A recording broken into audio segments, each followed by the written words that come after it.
शिवराज जी से अनुरोध करूंगा। पिछले दशकों में हिंदी कविता में एक दलित रिपब्लिक निर्मित हुआ। उसने दलित और साथ ही आदिवासी अस्मिता को मुखर और प्रखर बनाने का काम किया।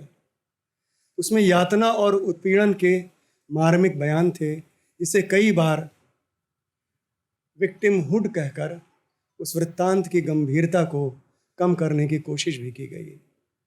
दलित लेखन की नई करवट और नया शिफ्ट क्या है, एक सवाल शिवराज जी से ये है। और दूसरा एक हिस्सा ये भी होगा, आत्मकथात्मकता में दलित लेखन स्त्री लेखन का पूर्वज है, जो सवर्ण के नॉस्टैल्जिया से बिल्कुल भिन्न है। यह आत्मपीड़ा समांतर तौर पर आत्मगरिमा का निर्माण करती है, जो महत्वपूर्ण है। ये दोनों अवस्थितियाँ क्या किसी राजनीतिक विजन में बदल भी पाती हैं? और इसका तीसरा बिंदु चाहता हूँ मैं शिवराज जी से कि इस संदर्भ में ये पूछना क्या अनुचित होगा कि मार्क्सवाद से विलगता क्या दलित प्रश्न को अधिक संगत और प्रासंगिक बनाए रखता है या उसका गेटवाइजेशन करता है?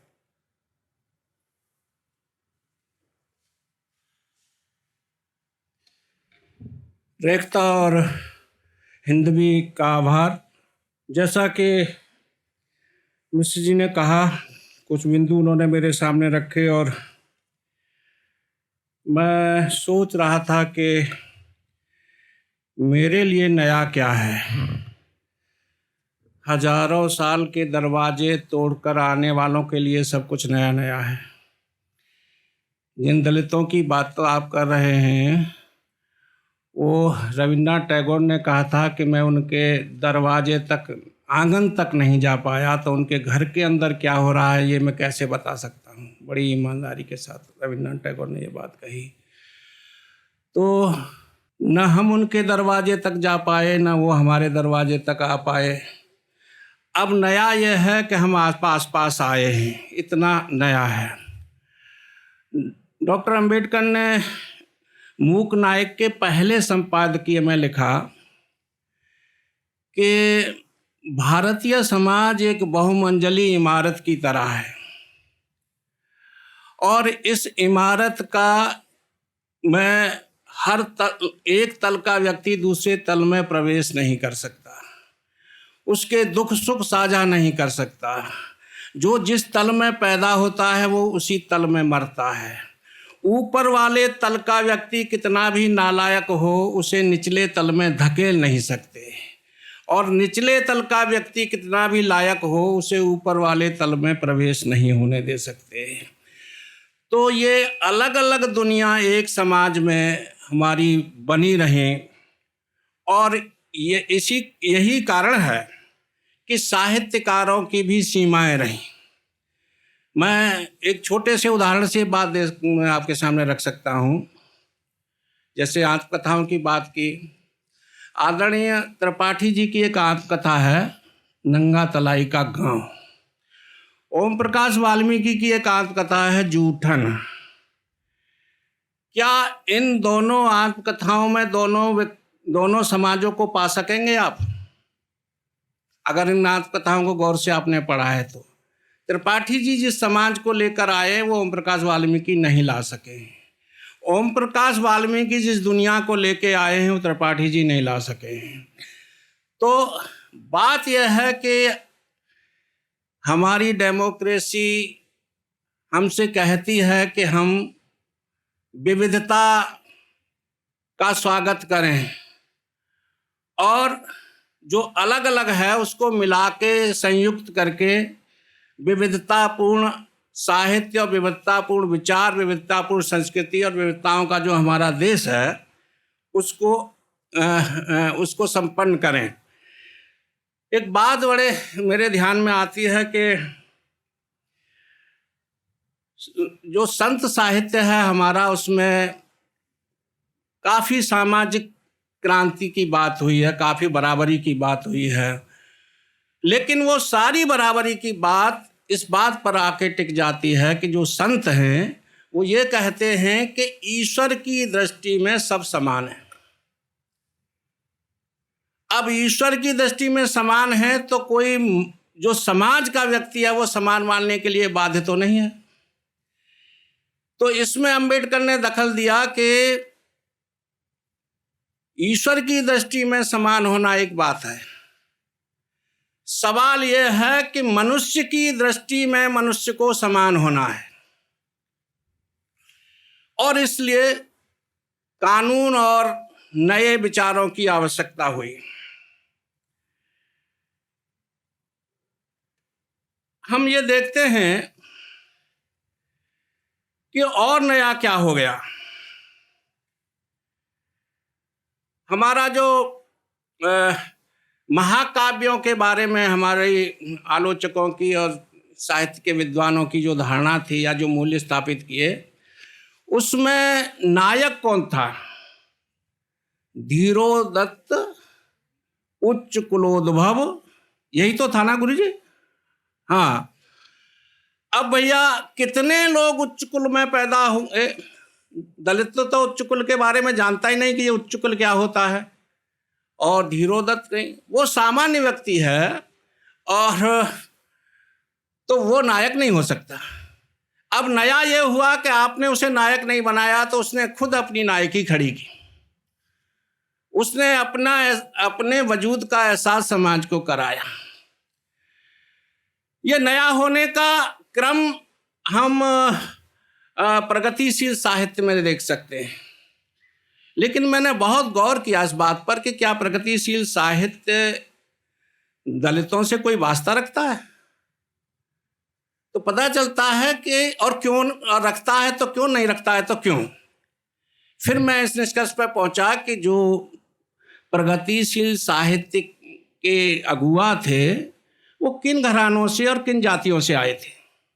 मुस्लिम थे तो नवाबों के घरों से आए थे, और हिंदू थे तो सामंतों के घरों से आए थे, और उच्च जातियों से आए थे। मैं ये नहीं कहूँगा कि वो ईमानदार नहीं थे, लेकिन जैसा मैंने एक उदाहरण से समझाया, हर लेखक की सीमा होती है। जब वो उसे जानता ही नहीं, जब उसे समझता ही नहीं, तो वो ईमानदार भी हो तब भी वो दूसरे की तकलीफ को दर्ज नहीं कर सकता, उसकी कहानी नहीं कह सकता। अब मुझे ऐसा लगता है कि इधर जो 10, 20, 30 साल में दलित चेतना का दौर आया, कई बड़े बड़े लेखक आए और कई आंदोलन हुए, मराठी में, हिंदी में और दूसरी भाषाओं में, तमिल तेलुगु में। उससे जो बात पैदा हुई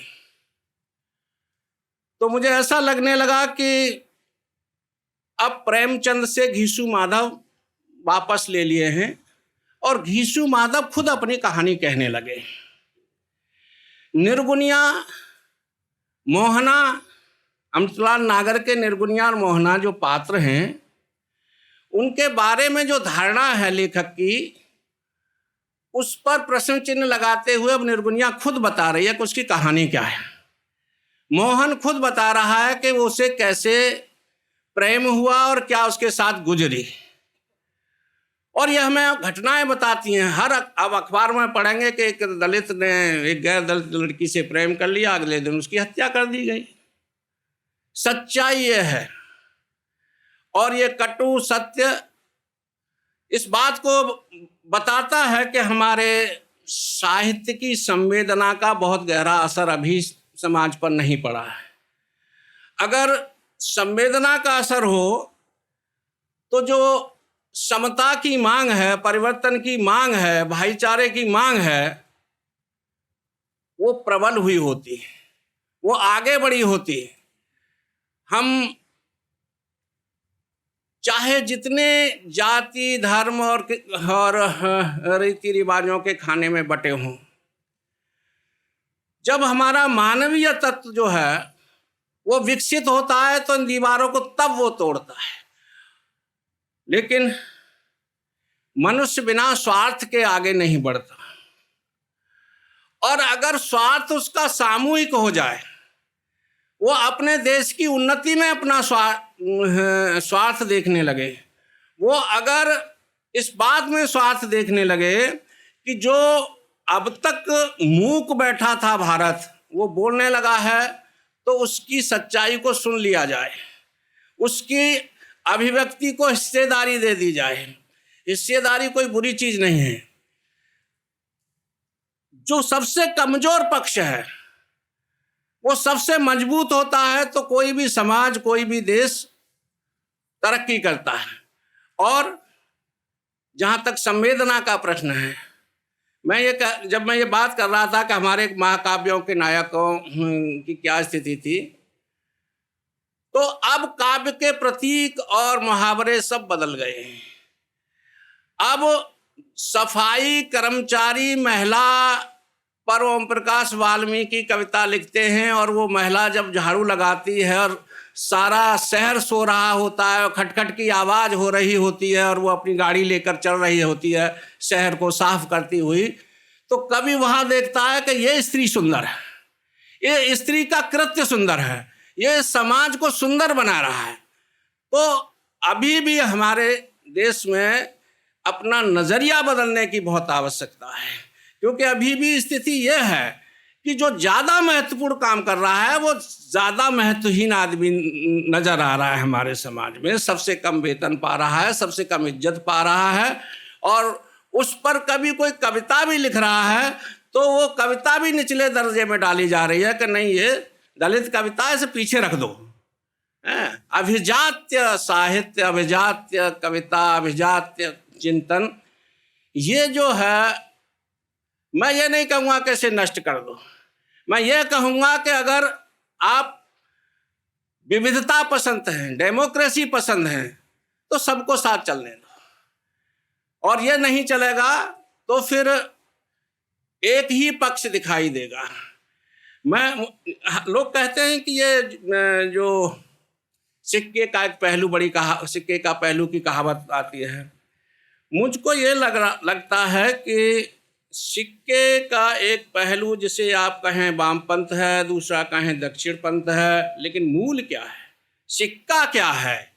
सिक्का ये भारतीय समाज है, और ये समाज को कुछ एक दो विचारधाराओं के दम पर बांट नहीं सकते। इसकी विविधता इसके साहित्य में है, इसकी संस्कृति में है, और वो उसमें जो हमारे गुरुओं से चली आई, यानी संत कवियों से चली आई, वो धारा आधुनिक काल में एक दलित साहित्य के रूप में विकसित होती है। और ये एक बड़ी बात है कि कबीर, रैदास अपने समय में बराबर संवाद करते हैं और सम्मान भी पाते हैं। ऐसा नहीं है कि उनका सम्मान नहीं होता। इस पर भी डॉक्टर अम्बेडकर ने एक बार एक टिप्पणी की कि चोखा मेला जो हैं वो महाराष्ट्र के अस्पर संत हैं, और चोखा मेला की पूजा उच्च जातियों के लोग करते। वो कवि थे, भजन गाते थे मंदिरों में। तो जब उनकी मृत्यु हुई, वो एक दीवार की चिनाई में बेलदारी का काम कर रहे थे और दीवार संत के ऊपर ही गिर गई।